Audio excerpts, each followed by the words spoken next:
Hey everybody, today we're in Darien, Georgia at Fort King George State Historic Site. Now this is also a place we've been wanting to come to for years as we've been running up and down I-95, and we always said, well, we'll stop sometime. So today was the day. We're utilizing her state park historic pass, and it's very beautiful here. So if you're ready to see it, we're ready to show it, so let's go. You ready? Yes. All right, let's go again.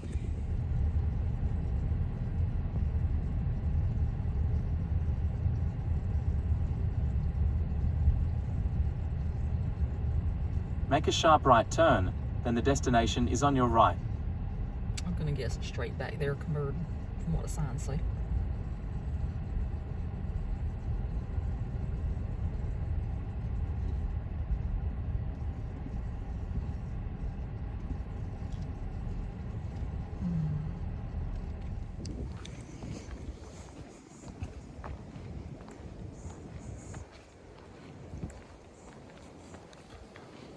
Looks like that was made with a saw blade.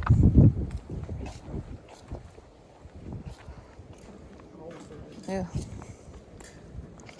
It says Lower Bluff Mill saw blades.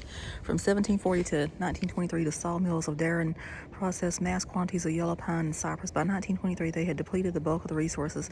This band saw blade came from a sawmill that existed on the site in the 1800s. Sawmill ruins can be seen throughout the site today. Some little spinning looms.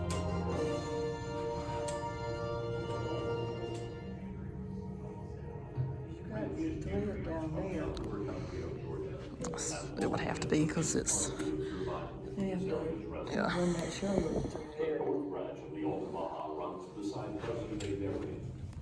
That's my guess.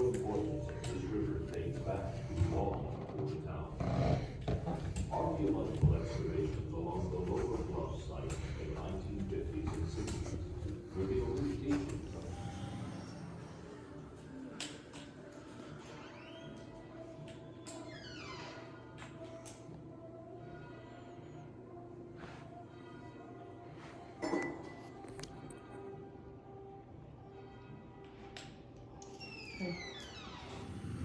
It says that's the time machine.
I wonder why they call it dragon blood.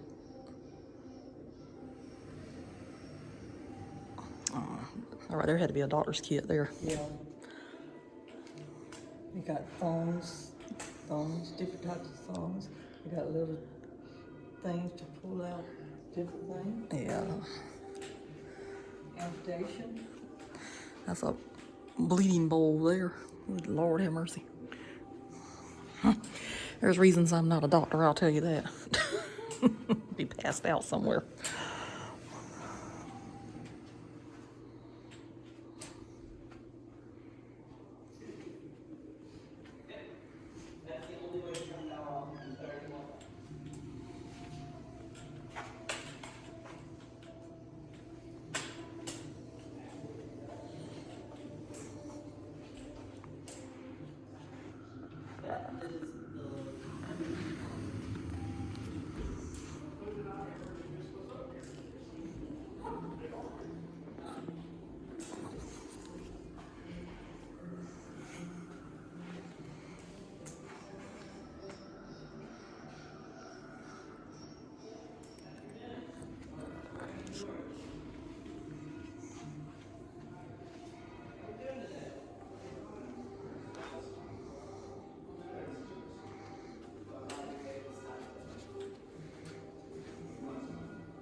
roads. Oh yeah, that's cool. It talks about the Native American, the Spanish, the French, and the British. And it says, congratulations, you are traveling back in time to coastal Carolina, Georgia, and Florida. Your mission and its outcome depend on when you arrive and who you are.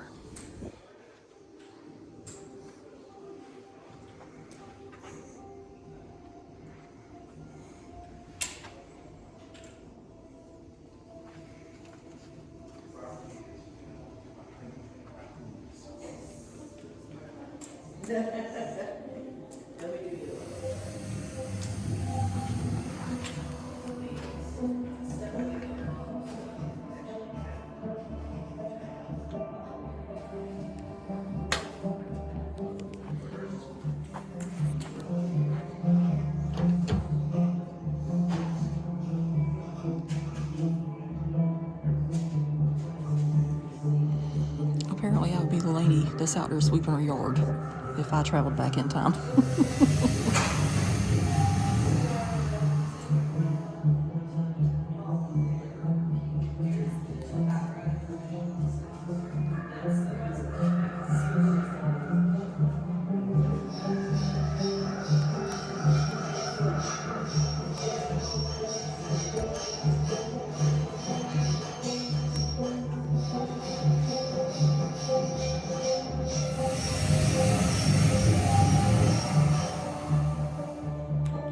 Can you see it?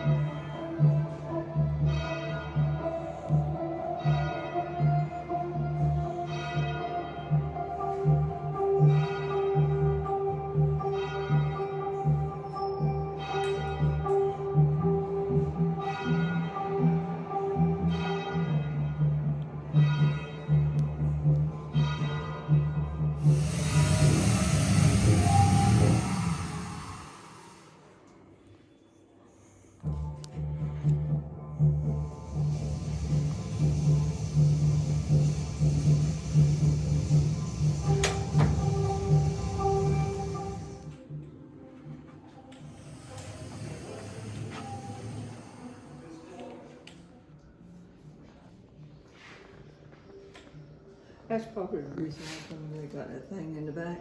They make. Yeah, they like- could. They could link it together, right? Uh-huh.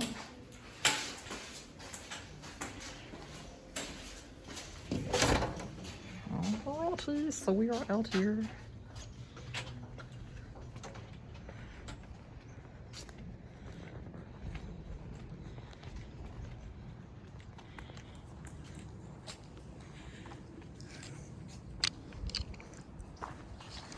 Oh, their camellias are blooming too.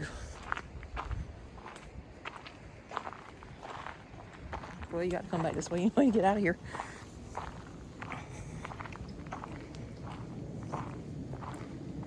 That's cool. These are beautiful.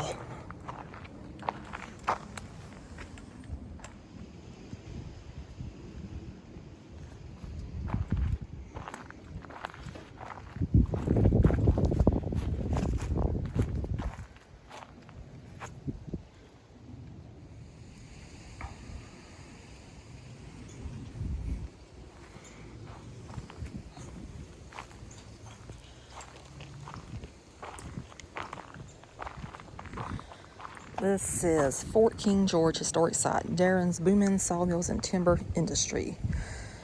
It was an ideal location. Georgia's old growth forests of cypress and yellow pine timber were in high demand as northeastern timber resources declined in the late 1700s. Darien's location along the Altamaha made it an ideal location to process and export Georgia's timber, and by the 1820s, the area was a major player to the global lumber business. For 2 centuries, sawmills occupied this roughly 22-acre tract where raw logs were turned into usable lumber and shipped worldwide. It also talks about the Lower Bluff Mill and the Savannah Lumber River. All right, so we're going to mosey on down the road here.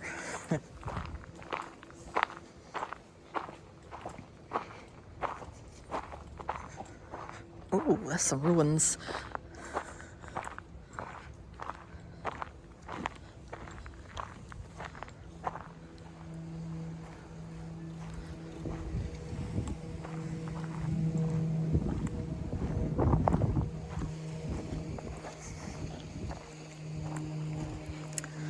This says 200 years of sawmilling.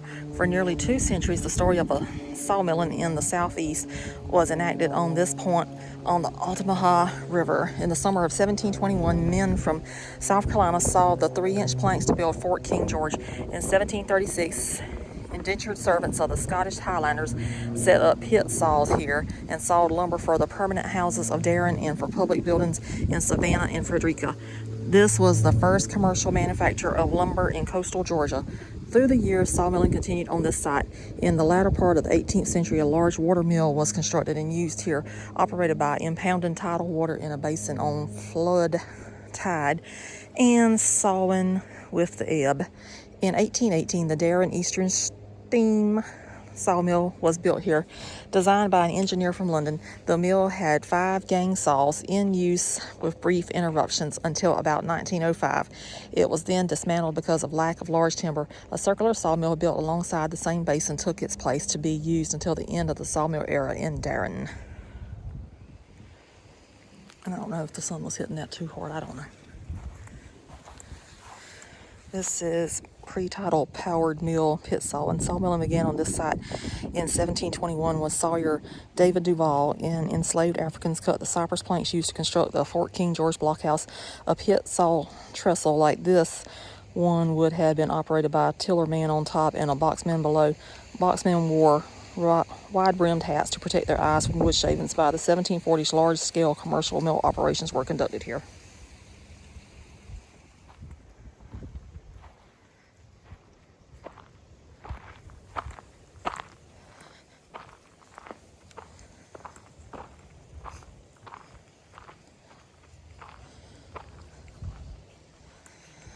This is Goal, were an American Indian tribe who lived here for millennia. They lived in wattle and daub roundhouses with thatched roofs. These roundhouses are made by weaving a frame from sticks, which is wattle, and packing mud, which is daub, on top. This kind of house is sturdy and repaired easily. The Goal population declined in the 1600s due to diseases and conflicts with the Spanish and the Westo tribe. The closest living descendants of the Goal are the Muskogee Creek Nation. When Colonel Barnwell founded Fort King George in 1721, he noted the remains of a Goal town.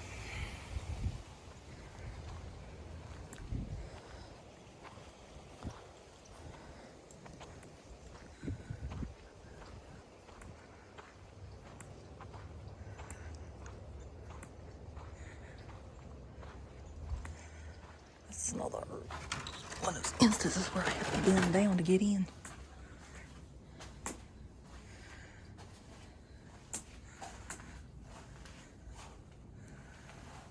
And then they had a sunroof, moonroof, whatever you like to call it.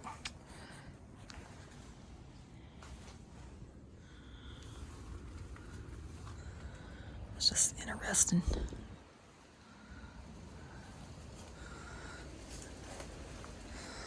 You know, we don't know how blessed we are to live in the day that we live in, but it is keeping the wind out, even though the wind is definitely blowing right now. It's nice and warm in here.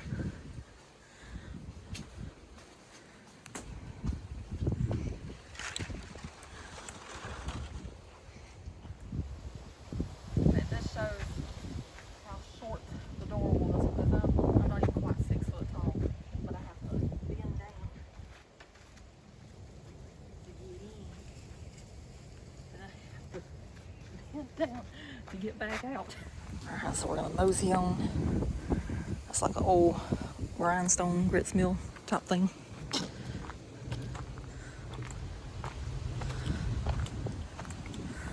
So apparently at times they have alligators here because it says alligators are wild, do not approach. But it's a little chilly today, so they're probably hanging out in their homes today. And I am all about reflections on water. Look at the clouds. That is amazing. So nice. So this up here says Old Fort King George.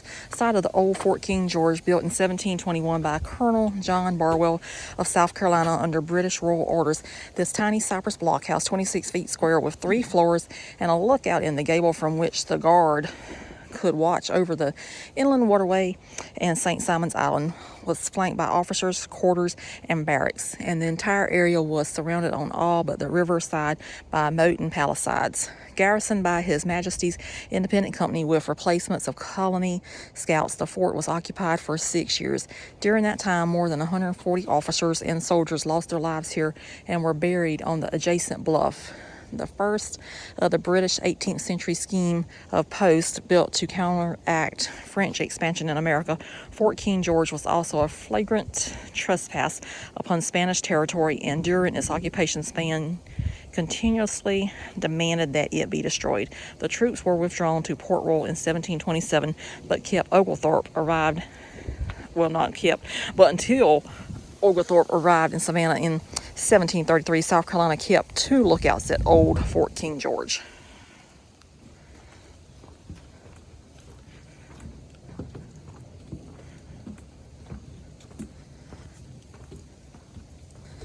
That's interesting that South Carolina had so much to do with this. Now it makes me wonder if Barnwell, South Carolina's named after this Barnwell that we keep talking about. And it probably was. Because all those towns were named way before we existed.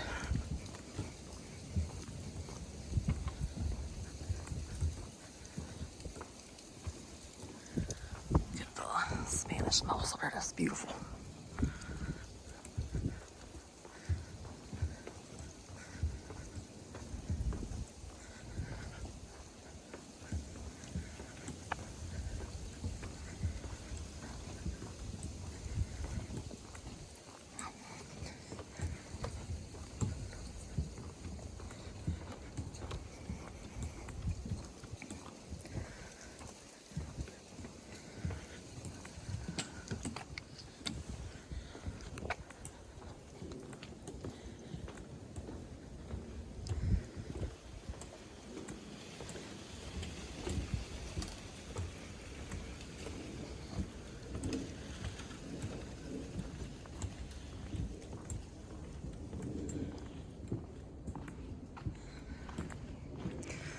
This says Laura Bluff Mill Incinerator.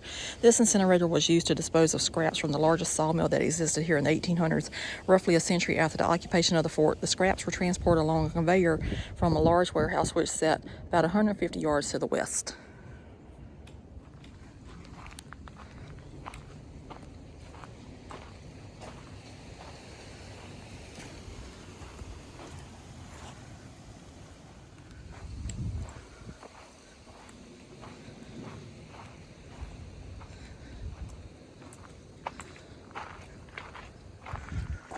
Ooh.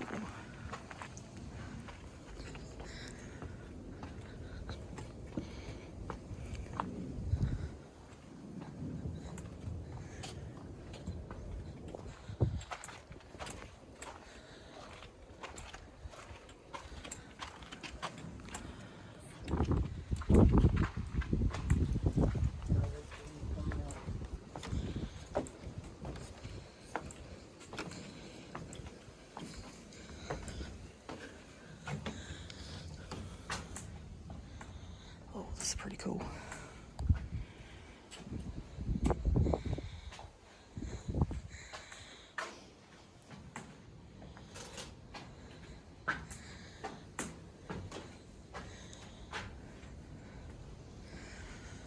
Ooh.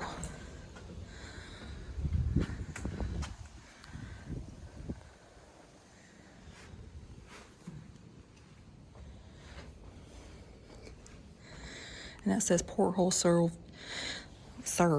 the double function of gun ports for cannon to fire through the ventilation ports. The original ordnance probably consisted of 2 4 to 6 pounder cannons mounted on a rolling naval carriage. Powder and ball were passed up through the hatch from the powder magazine below.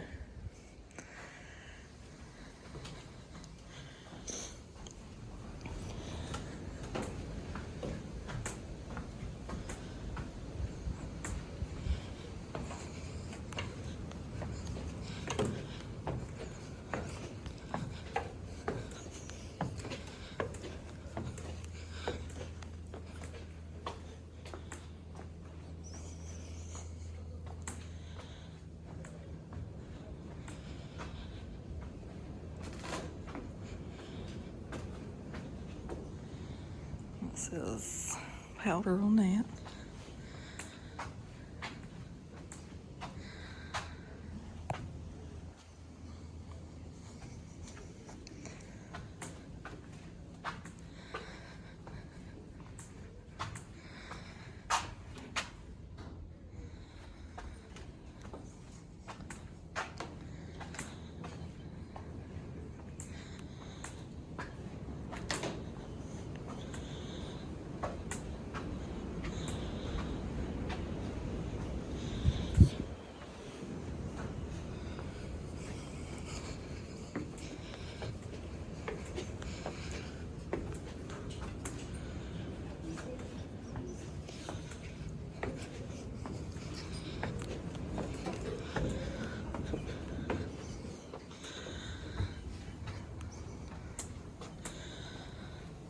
Lord.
I'm guessing that was a prison or something. Looks like it's got shackles down there.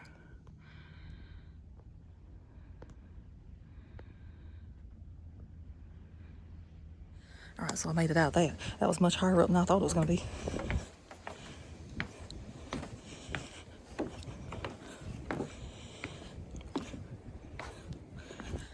And I really didn't know you could walk all the way to the top either, so I was all the way up there where that thing's at.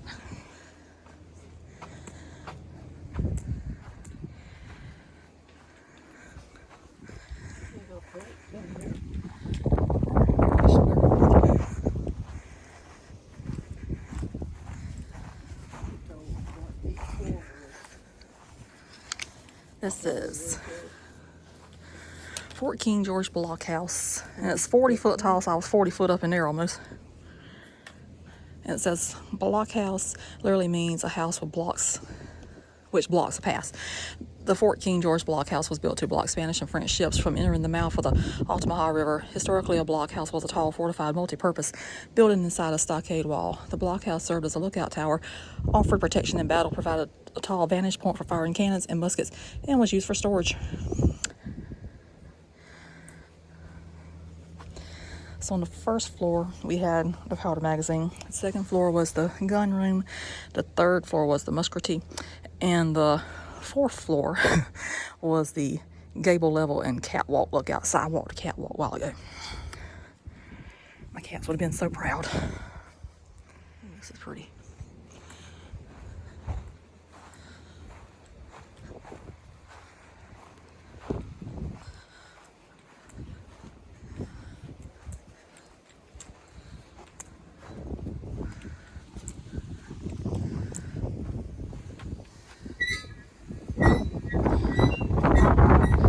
I don't think that one wants to rain today.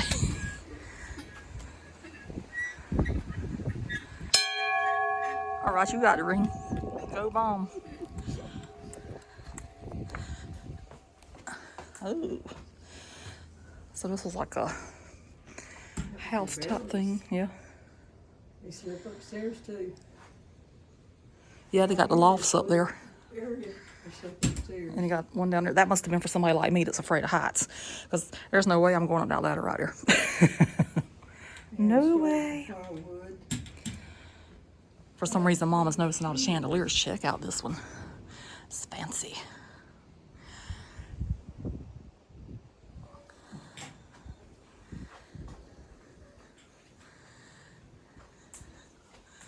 They must still use this one all the time, the way it looks. So they must light that one up. That shut up at some, but it is windy out there today.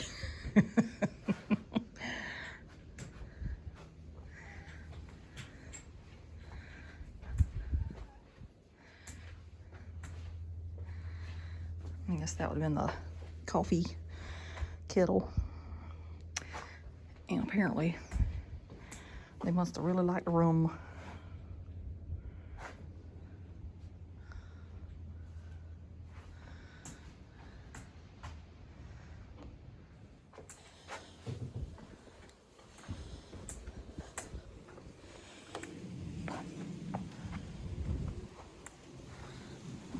They got each one of them. Marked on everything. Well, it's marked in here. But it's so windy, it's hard to keep it open.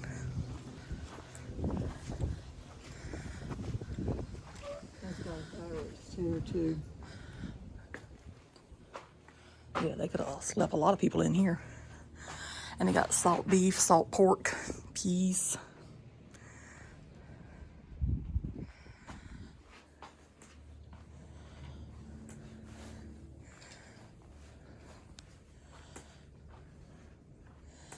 Played checkers.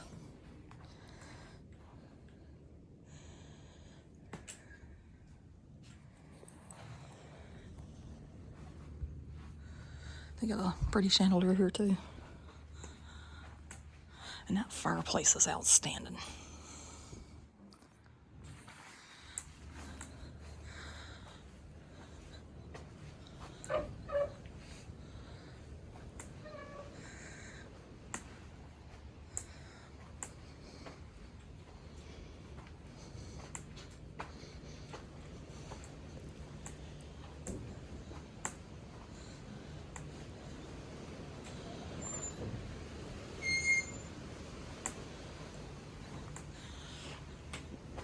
And this side, they apparently had different priorities. The other side's got all the meat.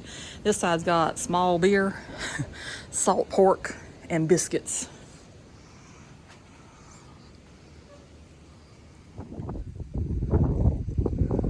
All they did in here was apparently sleep and eat, drink beer, make biscuits, eat pork, and beef, and some kind of peas.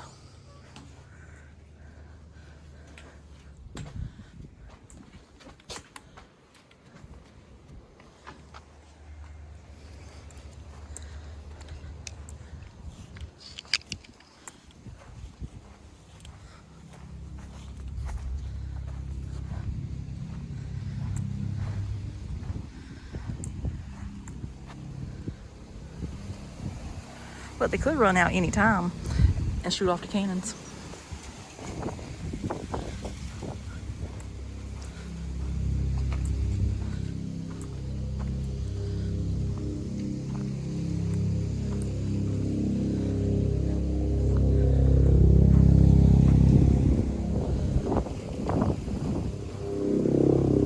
Oh, the bird's taking off. I don't know if that's taken.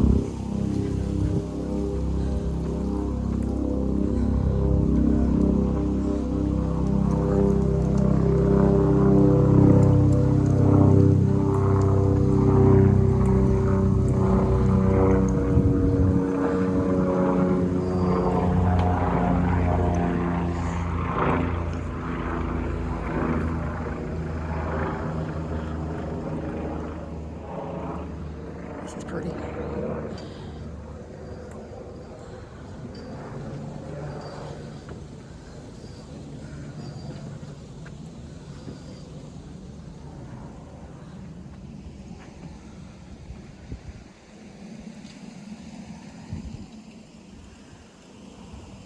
This is weird right there, like how everything's rippling around it. That's just a smooth body of water. This is weird.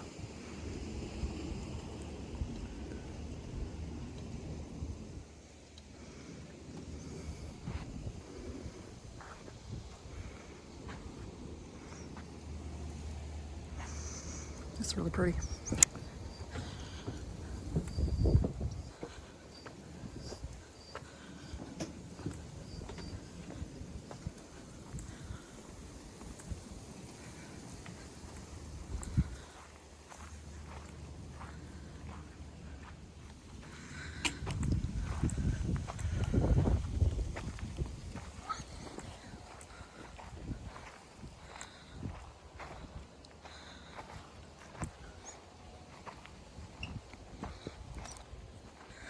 Oh, that's an outhouse. That was a 4-seater.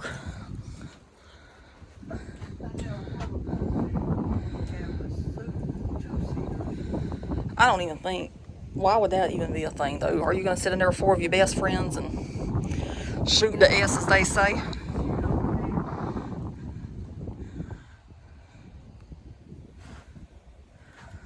I hope this video is turning out nice because this is a beautiful place.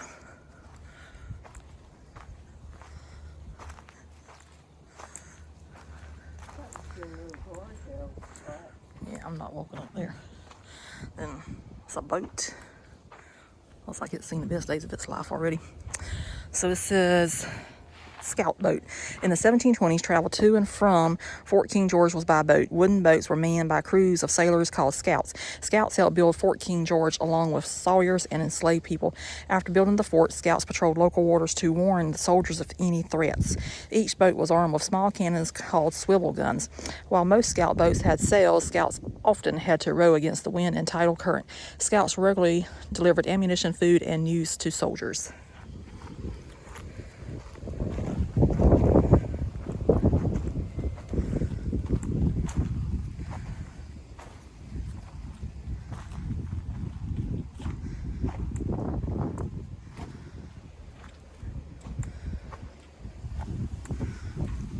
Could open up the curtain, but then there might be somebody in there and then I would scream. Oh, it's just a door. Okay. See, Mom's braver than I am. Braver, braver, braver. Well, this one right here is opening on its own. Wonder what this is. No. It's a, I guess it would have been a bedroom house. Well, it could have been a house. There's a bed in it. I'm glad there wasn't anybody. Yeah, I see that. You got moss in all the holes. There's moss on the inside too. So this was obviously the back blacksmith shop because there's the anvil. She'll never let me forget that.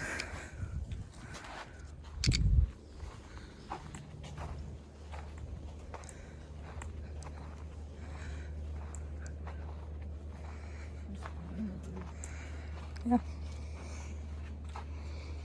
That's neat. He's got all his tools. No, he's got cannons in there. Mm-hmm. I thought that was cannonballs.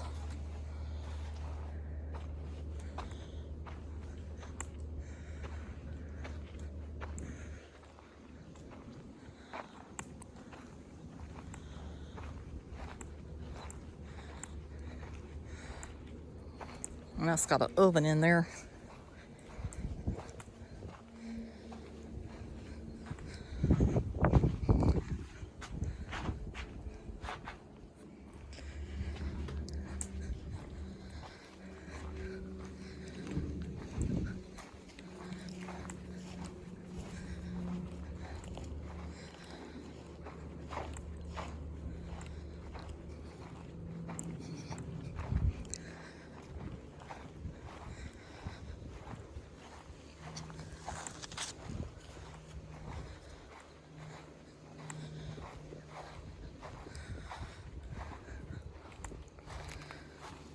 You gonna open that one, old brave soul?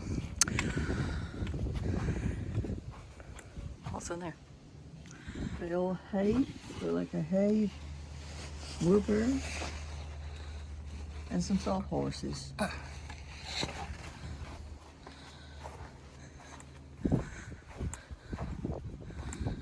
So another house here.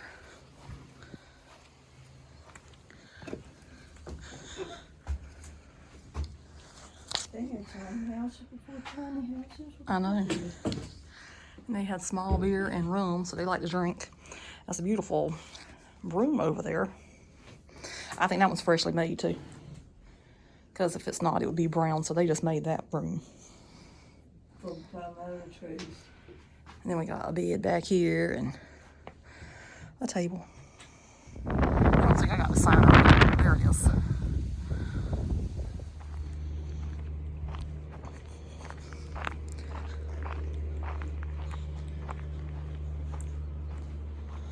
There's something right there too.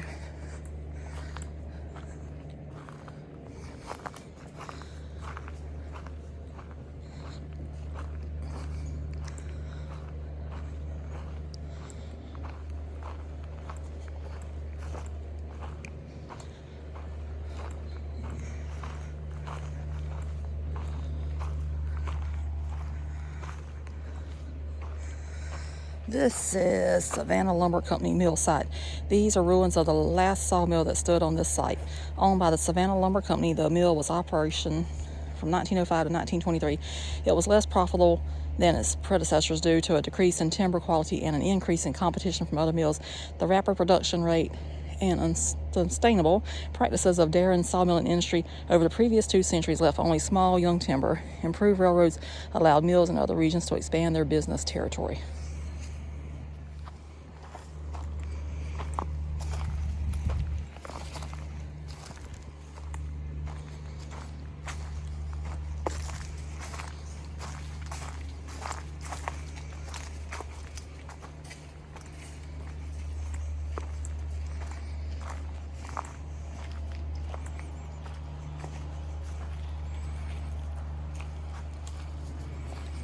That's interesting.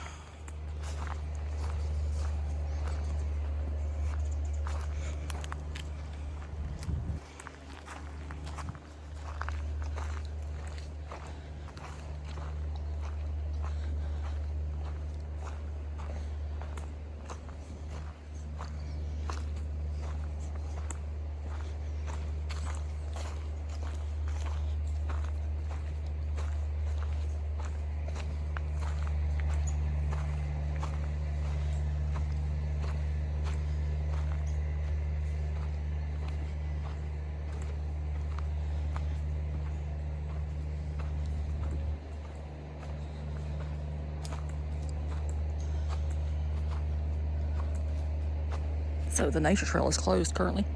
But this right here talks about Spanish moss, and it says a member of the pineapple family, Spanish moss is not a true moss, but an air plant or epiphyte. It grows on trees and other substrates for support and gets its nourishment from the air, sun, and rain. Thin, chain-like gray-green pendants are often seen hanging from live oaks and cypress limbs and are used for nest building by a variety of birds. And then over here is the cottage.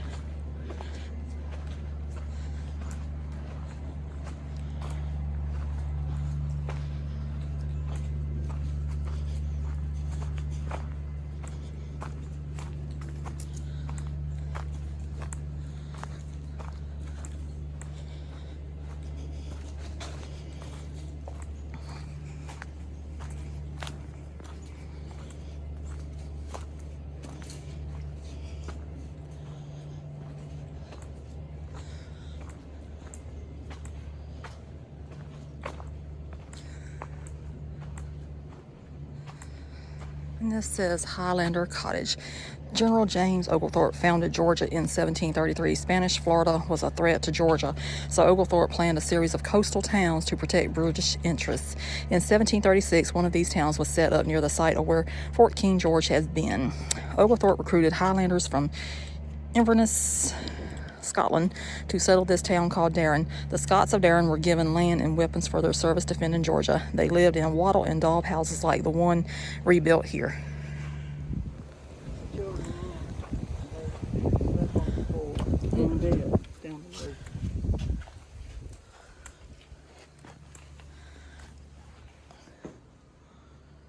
Yeah, so they got a bed, double bed at that. A little fireplace. And then a loft up there. So it's really little.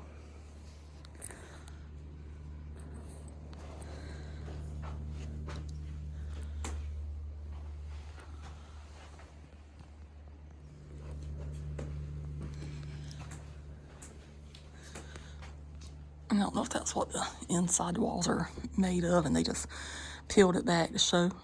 Could be.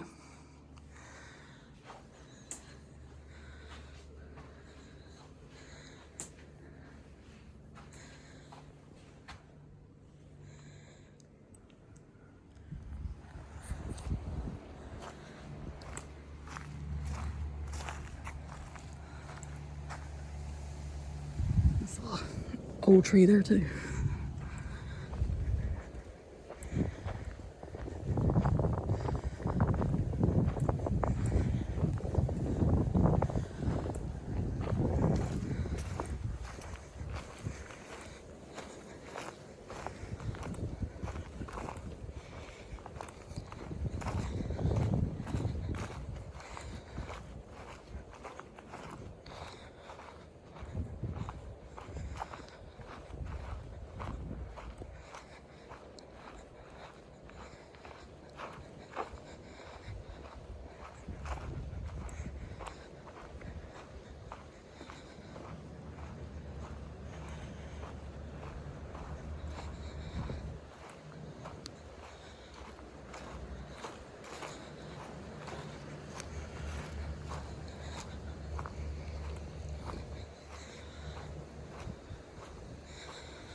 So it says, to the soldiers of Fort King George. To the soldiers of Fort King George who gave their lives in defense of the southern English frontier in America during the occupation of this little outpost from 1721 to 1727 and were buried upon this bluff. Fort King George, built on the low ground 200 yards east of here, was the first English settlement in the land which is now Georgia.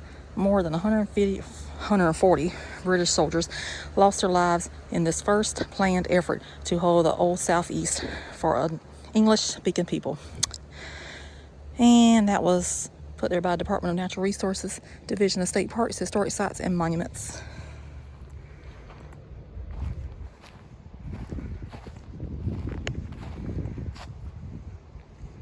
So it looks like all of these say soldier of Fort King George.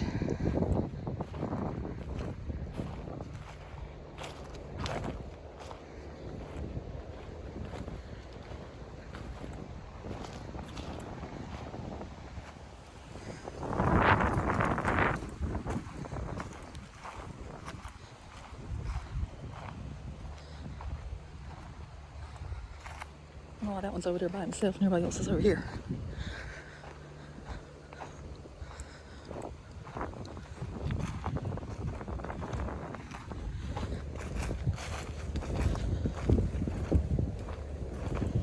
This says site of early Spanish mission. This high bluff was the site of one of the early Spanish missions of the old district of Qual. Here in the late 16th and 17th centuries, Franciscan friars labored with the Indians, converting them to Christianity and instructing them in agriculture and other crafts of civilization. Occupied by a large Indian village before the coming of the Spaniards, this tract was an ideal site for the mission and school activities of the Spanish priests. Archaeological excavations in the area in 1941 and 1953 disclosed evidence of both Indian and Spanish occupation, Indian pottery, and bone tools with Spanish olive jars. Majolica and iron work outlines of buildings constructed before and after the coming of white men, built in the area called by the Spaniards Tallahassee, maybe. The mission on this site was part of a chain of missions and visits by which Spain held title for nearly 2 centuries to what is now the coast of Georgia.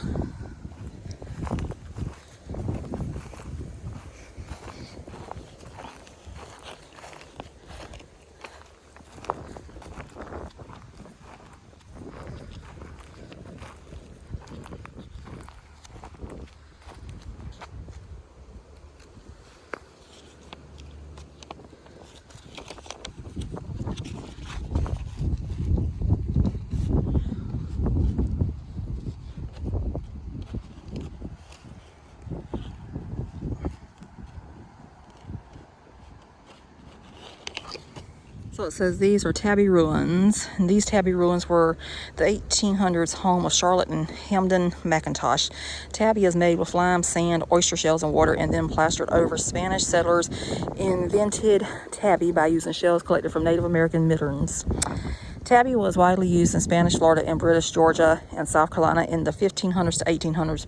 The hard work of making tabby was often done by enslaved people. After slavery ended, tabby became less common. By 1875, Portland cement replaced tabby. Today's tabby is made of a shell and stucco mix. So it also says there's something else here, but I don't know if I want to go any further because we're at number 17 right now, so there's number 18 as well, and it says that's a Spanish mission. So that sign was back there for that, but it's down there on the map.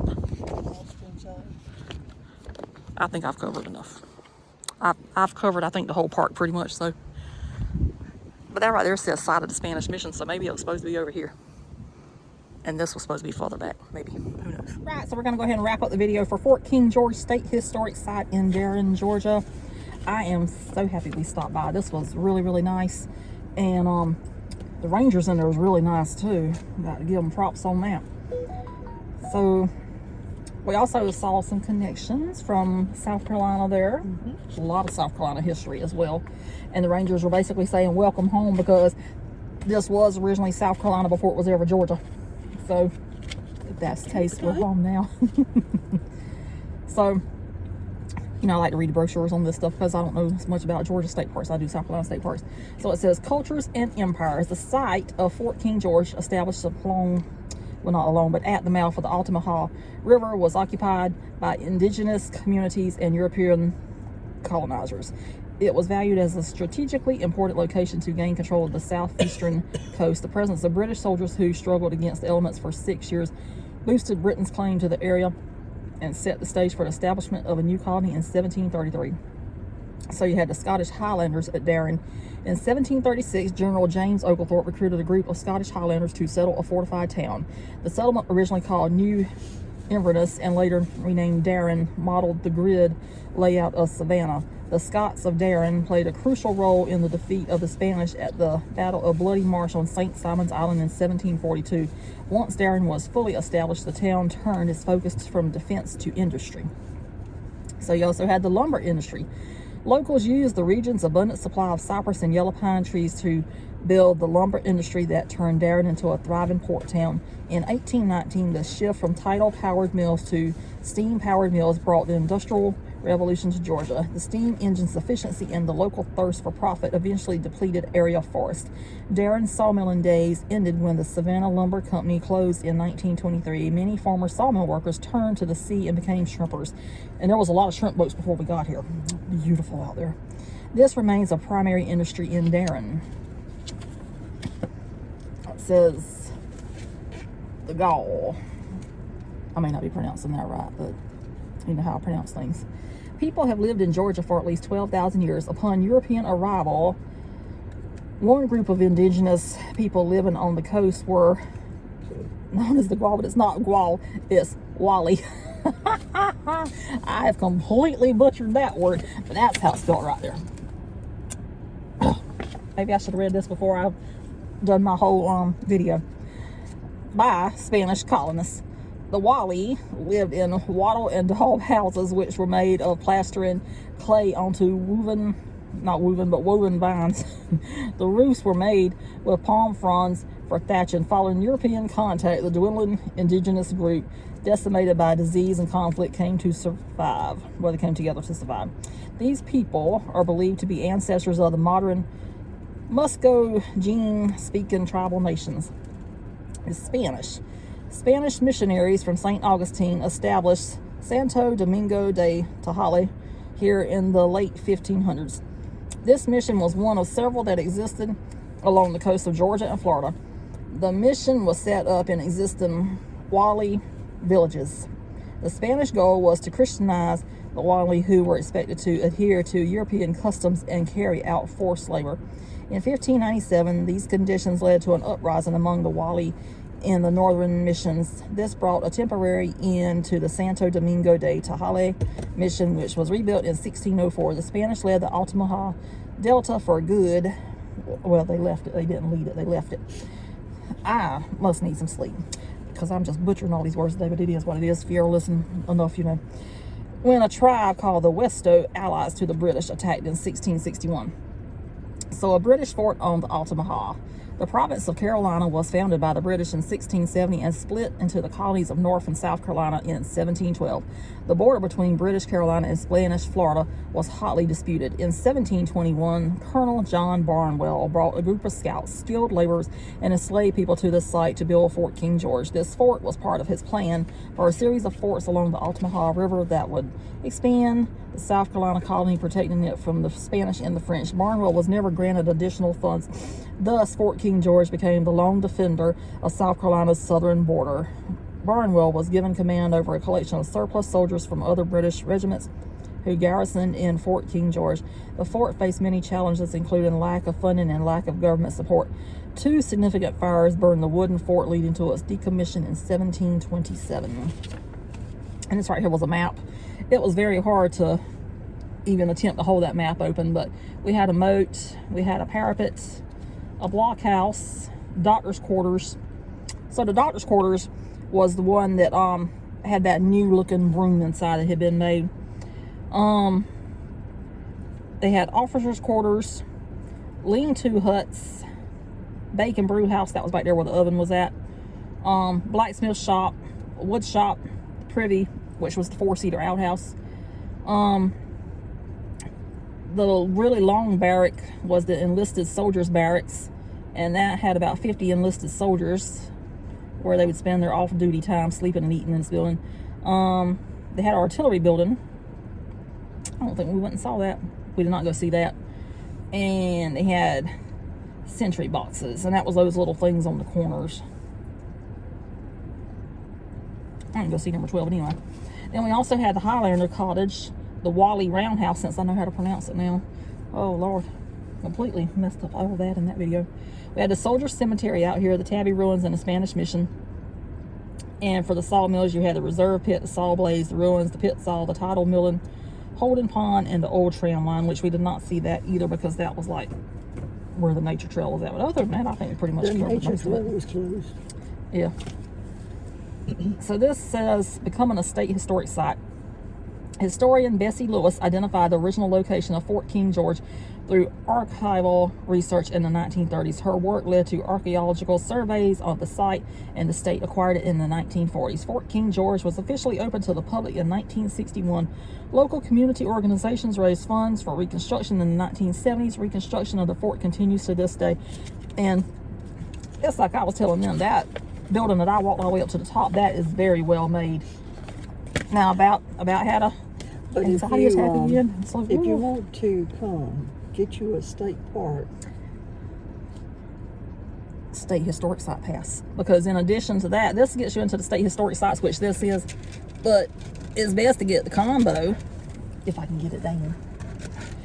And then this right here, this is the one that gets you into where you have to pay a $5 fee to park, and this one gets you into the state historic site. So that's already paid for itself as far as I'm concerned, because we've already used it 3 times at 3 different historic sites.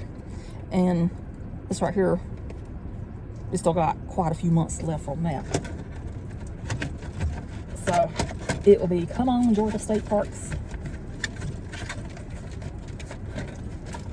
So I can't even get that over. How'd you enjoy that, Mom? It was good. It was very educational. Well, anything to do with history is educational. Yes, I like to get out and look at it. And everybody here was really nice that we came in contact with. We enjoyed it. It's not that far off the road either, because the Hoffwell Broadfield plantation that we went to yesterday is also on exit 42. This is on exit 42. And Bucky's going to soon be on Bucky's will soon be there. It's opening in 2025 according to what the information we read is. So it's so exciting. So they might be seeing us all the time if you have that park pass. I'll be like, here I come again. They got a really nice gift shop in there too. I did not buy anything today, which is a miracle, but I did not. So that's it for this one. We hope you enjoyed. And subscribe if you hadn't. Please do, only if you want to though, of course. So we shall say toodaloo till next time. So bye. Bye.